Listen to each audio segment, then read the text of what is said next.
What if the biggest cancer risk is not just what you eat today, but the weight you quietly gain year after year through adulthood? Researchers in a Swedish university says gaining weight during adulthood can sharply increase the risk of multiple cancers, in some cases by up to 5 times. The study tracked people between the age of 17 and 60 and linked long-term weight gain to cancers including liver, pancreatic cancer, kidney cancer, colon cancer, breast cancer, and endometrial cancer. The findings are striking. Men who become obese after the age of 30 were found to have nearly 5 times the risk of liver cancer, double the risk of pancreatic and kidney cancers, and a 58% higher risk of colon cancer compared to those who remain lean. For women, the numbers were equally alarming. Women who developed obesity before 30 showed a 4.5 times higher risk of endometrial cancer, double the risk of kidney cancer, and significantly higher risk of breast and pancreatic cancers.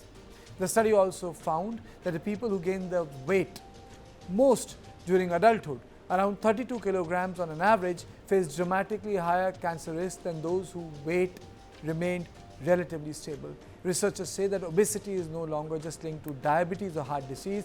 It is now strongly associated with at least 13 different cancers globally.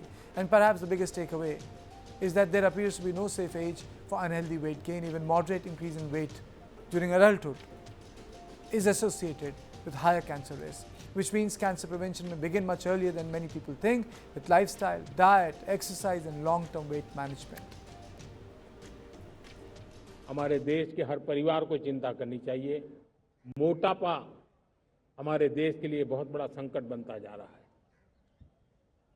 आने वाले वर्षों में लोग, जो पंडित लोग हैं वो कहते हैं, जो जानकार लोग कहते हैं, हर तीसरे व्यक्ति में एक व्यक्ति मोटापे का शिकार होगा। हमें मोटापे से बचना है, ओबेसिटी से बचना है, और इसलिए मैंने बाकी सब करना पड़ेगा, लेकिन एक छोटा सा सुझाव दिया था कि परिवार तय करे कि जब खाने का तेल घर में आएगा 10% कम ही आएगा और 10% कम ही उपयोग करेंगे, और हम ओबेसिटी के खिलाफ लड़ाई को जीतने की दिशा में हम अपना योगदान देंगे।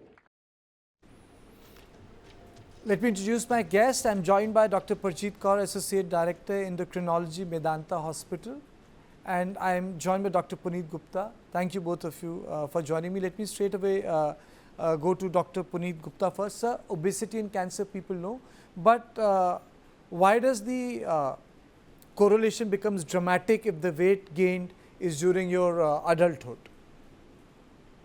See, I will just like to come up with these statistics that the obesity is a real serious problem. And number two, we have to understand the biochemistry of obesity. It is so serious that if we take one kind of cancer, what we call as the multiple myeloma, and in obesity, both the chemicals interleukin 1, interleukin 6, and tumor necrosis factor alpha, all the three they increases, and they are very pathognomic of even multiple myeloma cancer and as well as of the obesity. So this is just to give you a reason of the seriousness of the how obesity is just mimicking another kind of cancer. You know, it is even spreading out the same chemicals. So we should think of obesity, the question you were asking in adolescent, how it creates the danger, because long-term exposure of the obesity is going to release the chemicals which are very much same and similar to that of the cancer. So it is such an important warning sign that we must say that long-term obesity definitely is going to increase what I call as the 2G cancers. So that is the cancer of the what we say gynae cancers in female, and second is simply we can remember the gut cancers. Gut cancers are there. So 2G, public must remember simply the 2G and the global incidence of obesity and the cancer. Absolutely. Dr. Parjeet Kaur, there are two things in mind. One, that yes, obesity causes inflammation, and inflammation has an overall impact on the body. Uh, but such dramatic risk, is it only to do with the weight, or is it also to do with the fact that the weight is being increased through the consumption of ultra processed food in the body and things which our body cannot digest, like flavors, colors on the candies, or industrial food which is like white bread which never existed 100 years ago, or artificial substances which are become an integral component like emulsifiers. Is it also because of that? You know, people were fat maybe 500 years ago, but the reason why they are becoming fat is also an issue for the rise of these cancers, ma'am? Right. So, of course, no doubt obesity is a chronic inflammatory state, and we all know, and this cancer risk association is not very new. We are already aware of, but this large study is really an eye opener that younger the age you are gaining weight, more is the risk. Now, inflammatory state is because of the obesity, but of course, obesity is increasing the risk of the cancer. It's not that it's the only cause of the cancer, which means you are very right. There are many other environmental factors also associated, and this strong association of obesity with the ultra processed food and additives and the flavoring agents, and these agents also causing and exaggerating the inflammation in the already predisposed person will definitely increase the inflammation in a much more way, increase the insulin resistance also in a much more way. For a person who is already, first of all, genetically predisposed to get obesity, then on top of that, inflammation and the consumption of all these food particles. So, of course, there is a link, strong link, there is a strong association. Environment is already set up there for the inflammation, and once you put on weight, the risk becomes much more high. And that's why the younger the age, you have longer years of exposure to these inflammatory molecules to increase the risk of cancer. Then what should be people be doing? You know, everyone wants to manage their weight, but it's not as if that weight becomes a sort of a guarantee that you will not get a cancer. Yes, but definitely weight loss. In fact, so this is one study which has shown that weight gain increases the risk. There are many studies which show that weight loss substantially reduces the risk of also the cancer. See, I just told you that it's a multifactorial cause, but at least if we can take care of one factor, in fact, there was a study which showed that it's reduction of 20 to 25% risk of cancer if you can take care of the weight. And it's not just the cancer, obesity, we know it's linked to many more metabolic diseases and problems. So weight is something that we need to take care from the early life. It's not going to magically happen in adulthood. The process has to start in the childhood, in the school years, and it's a challenge. I totally agree with you. Suddenly taking care of the weight is not going to happen. The environment has to change. The government has to pitch in. There are so many things which we can do, but yes, definitely obesity, if taken care of, good healthy weight can reduce your risk of cancer substantially. Okay, let me take this question to Dr. Gupta. Dr. Gupta, why, in your opinion, have cancers proliferated so much? Or is it because now we are accounting for that we know that there is so much of cancer?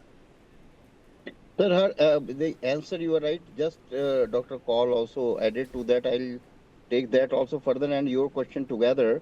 That it is important to understand that till date also why cancer is increasing also because it's multifactorial. 30% of the cancers are due to the continuous long exposure tobacco use. 30%. Another 5% are due to family cancers, which are due to genetic problems. They run in the family. So 5% cancers have the family, strong genetic history. You are 5 sisters, all the sisters are having cancer. You are 3 sisters, all the sisters are having cancer, something like that. So, but that's only 5%. 95% of the cancer will hit the people in whose families the cancer is not known.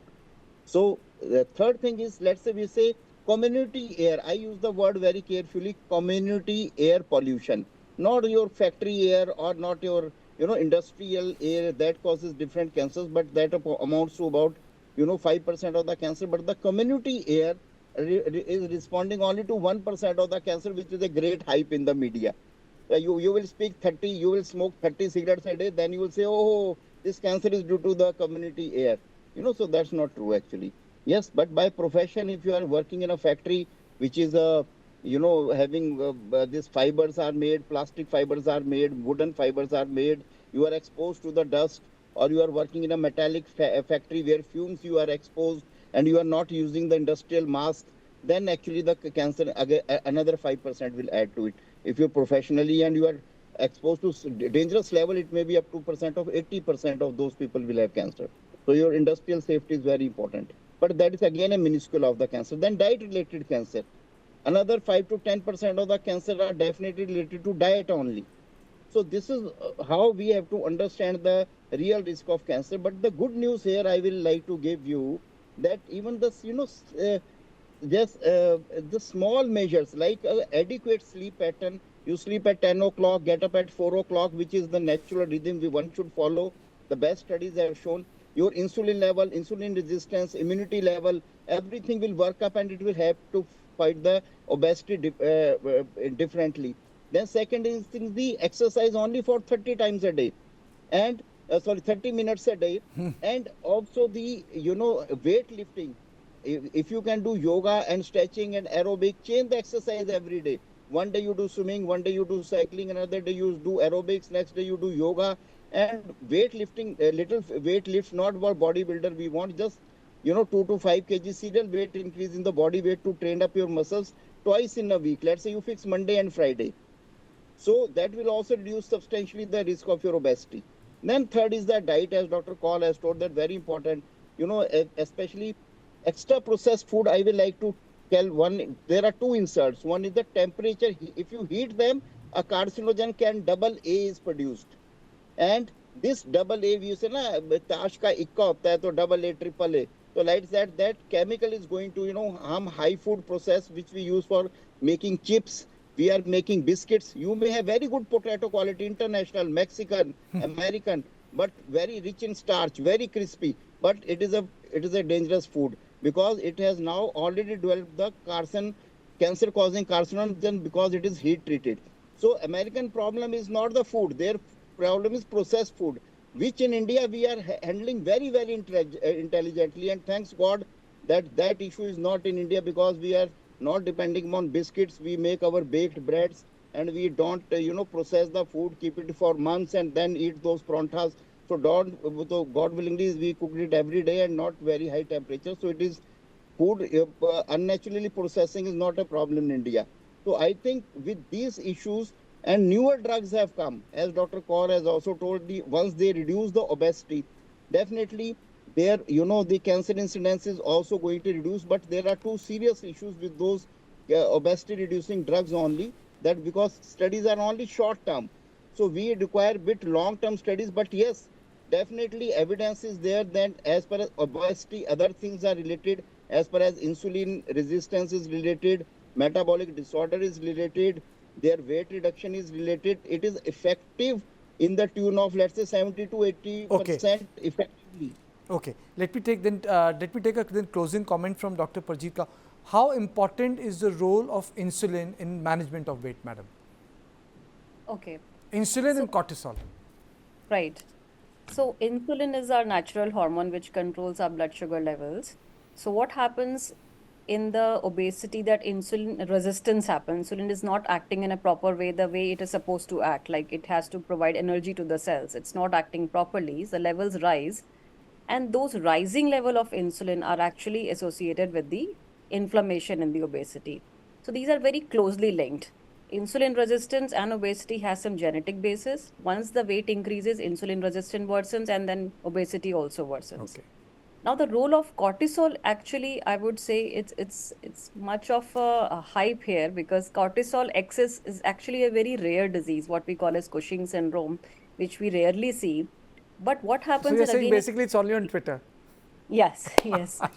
So right, Okay. everybody is very fond of cortisol these days, Okay. but cortisol is a natural stress hormone. So Okay. whenever your body is in stress, whether it's an inflammatory state, your sleep is a problem, as Dr. Gupta said, sleep is a problem, stress is there, the cortisol level is gonna be high. But that is not a very huge contributory factor to your obesity. It's just a result of your obesity that's it's becoming a little bit high. Yeah. So bottom line is that if your liver is fit, if you're eating properly, you can maintain your weight.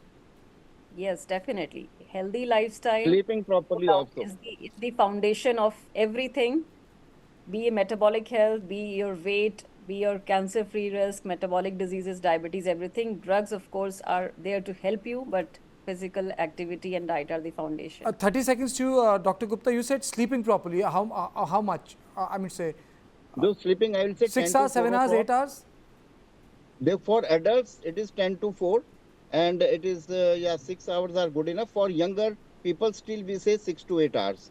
So it is age dependent actually. And the one final word I like to say that newer drugs which are coming, they do not block tumor necrosis factor alpha. So how much cancer they will block, only the long-term studies they will show, but the short-term studies have shown a efficacy of around 50% in reducing the gynae cancers. So that's a very good welcoming sign.